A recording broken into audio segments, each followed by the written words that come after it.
सबसे पहला तो क्वेश्चन यही होता है, इंट्रोड्यूस योर सेल्फ। अपने आप को परिभाषित करें या फिर अपने आप के बारे में बताएं। इंट्रोड्यूस योर सेल्फ, तो इसमें क्या क्या बातें बतानी है, क्या कैसे रखा जाना चाहिए आंसर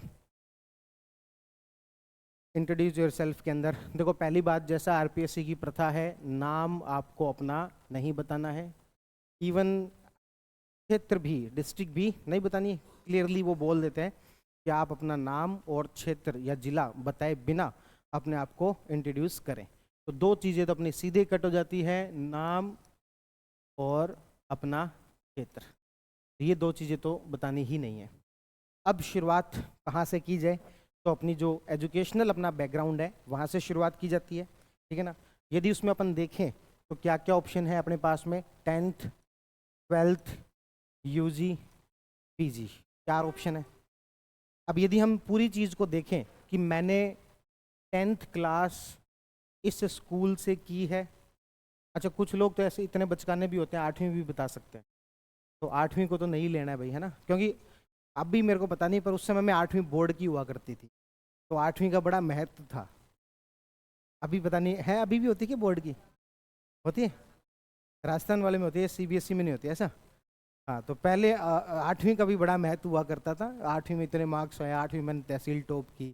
अब वो यहाँ पर बताने की आवश्यकता नहीं है, 8वीं में तो कम से कम नहीं बताएंगे।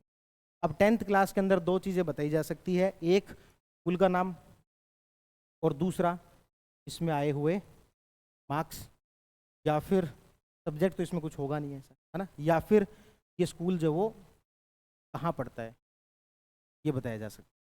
ठीक है, जैसे कि भी मैं कोटा के इस स्कूल से पास किया और इतने इतने मार्क्स आए, ठीक है। 12th में क्या बता सकते हैं? 12th में वही स्कूल का नाम, सब्जेक्ट, 3 सब्जेक्ट कौन कौन से थे, और फिर वही मार्क्स, और फिर ये जब वो कहाँ से पढ़ता है, कहाँ पर पढ़ता है। इसी तरीके से यूजी और इसी तरीके से पीजी। लेकिन अब अपन इसको देखें कि कितनी इन्फॉर्मेशन हो जाएगी।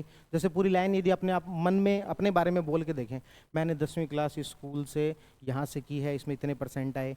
12वीं क्लास मैंने यहाँ से इन 3 सब्जेक्ट्स के साथ की है, इतने परसेंट आए।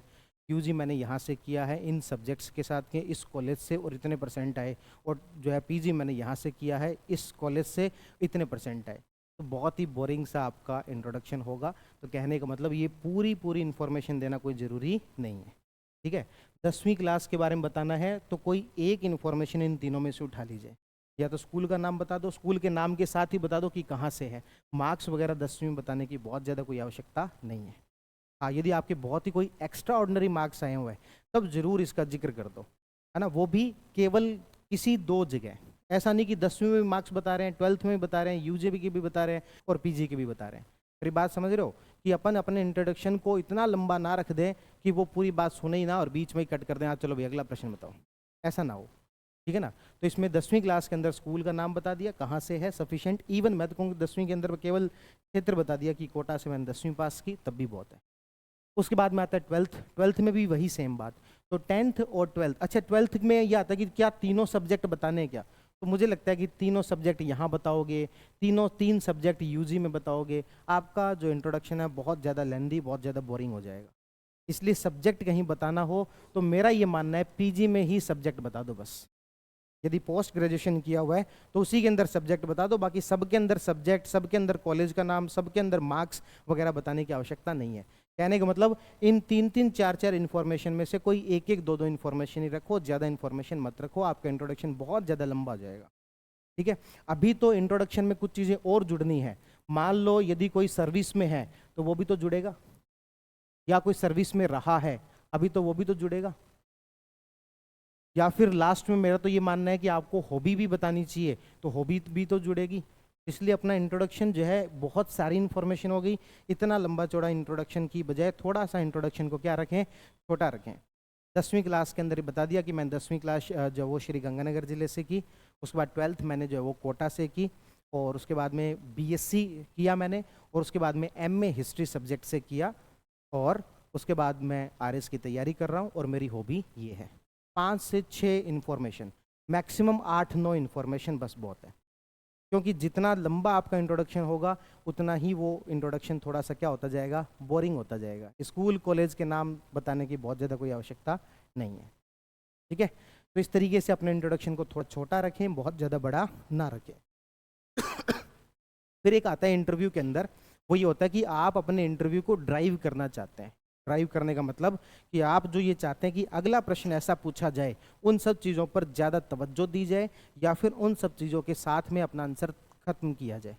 यदि आप चाहते हैं कि आप जिस सर्विस में रहे हैं वो आपने बहुत अच्छे से प्रिपेयर की हुई है, और आप ये चाहते हैं कि इसके ऊपर क्वेश्चन पूछा जाए, तो आप अपनी जो सर्विस वाली जो बात है इसमें एक की बजाय 2 लाइनें भी बोल सकते हैं और इसी के साथ ख़त्म करें, है ना। मान लो कि भाई कोई पहले जो वो जो आपके फौज में रहा है, तो उस चीज़ के ऊपर जो ख़त्म किया जाए और वहाँ पर एक की बजाय 2 लाइन बोली जाए।